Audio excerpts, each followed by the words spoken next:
Welcome back to The Mystery, the podcast where every story ends in murder and you get to solve the crime. This week you'll hear a brand new murder mystery short story. Your job, pay close attention, gather the clues, and decide who you think did it. After the episode, text your guest to 270-883-1894. If you're right, you just might become part of the mystery yourself, with an episode written about you. Think you can crack the case? Let's find out. This is The Mystery. The snow began to fall just as the Whitmore family car turned onto the winding mountain road. The headlights caught the flakes dancing like sparks in the dark. By the time they reached the Evergreen Pines Lodge, the world outside was wrapped in white silence. Every holiday season, the Whitmores gathered here. Laughter, hot cocoa, and too many board games. But this year the mood was tighter, quieter. There had been talk of Uncle Henry's new will, whispers about old grudges, and the kind of smiles that didn't quite reach the eyes. Inside, the fire crackled, and the scent of pine filled the air. Uncle Henry stood by the hearth, sturdy as ever, a plaid scarf around his neck and a steaming mug of hot cocoa in his hand. To truth, family, and forgiveness, he said, raising his mug. The family echoed in harmony, but Aunt Margie's tone fell flat.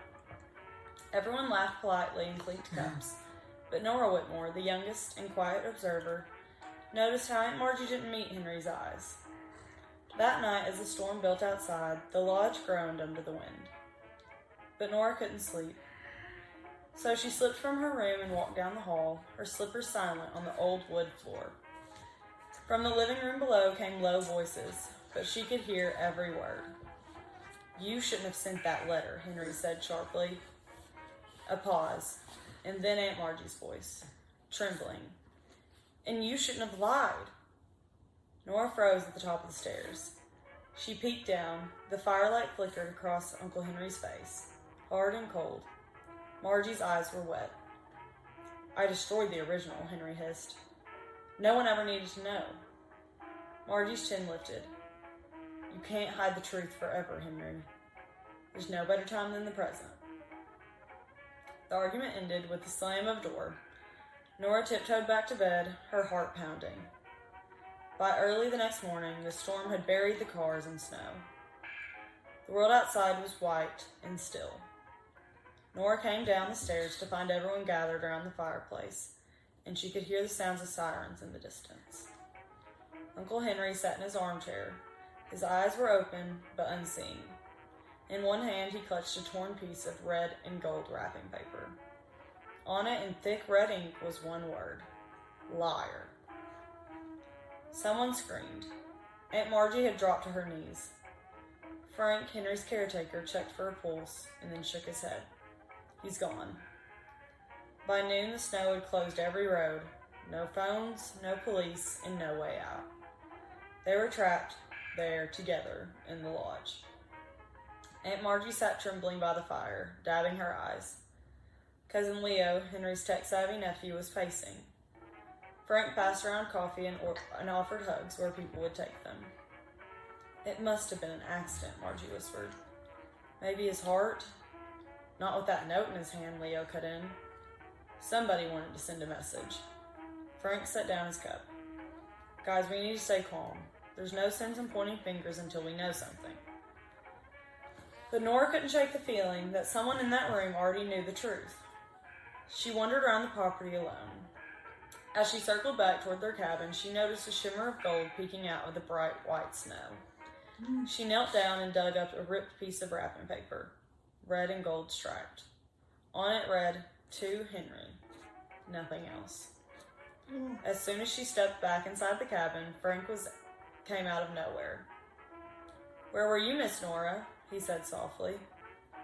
"Just going for a walk to clear my head," she said. Did Uncle Henry ask you to do something for him last night?" she added. Frank hesitated. He gave me a sealed envelope. He told me to deliver it if anything ever happened to him. But when I went to fetch it this morning, it was gone." Dinner that night was quiet. The storm rattled the shutters and the firelight danced over uneasy faces. Finally, Nora spoke. "We all just need to be honest. Uncle Henry didn't die by accident. Margie's fork clattered onto her plate. What are you saying? He was holding wrapping paper from a missing gift.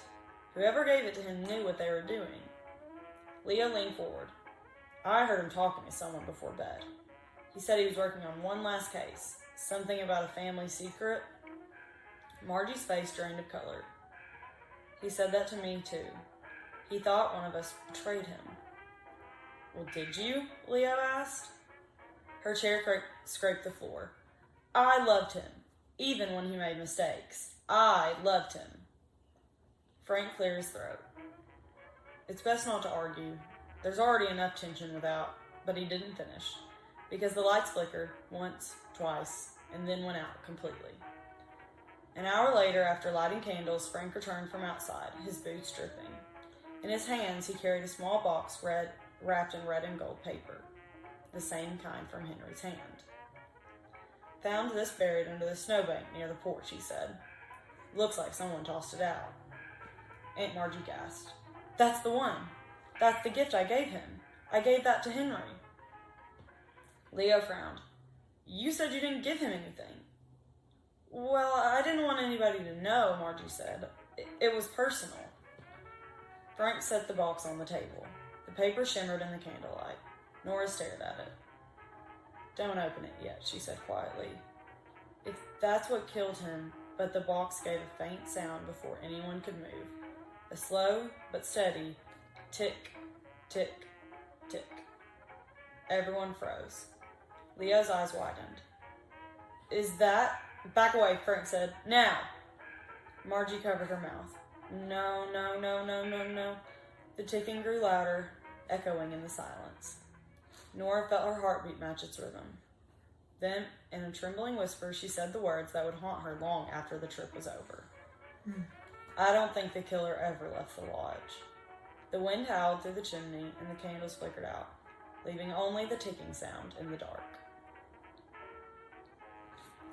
Thanks for listening to The Mystery. Like and follow our podcast on YouTube, Spotify, and Apple Podcasts. Follow us on Facebook and let us know who you think did it by texting your guess to 270-883-1894. If you guess right, you might just get your own episode. See you next time.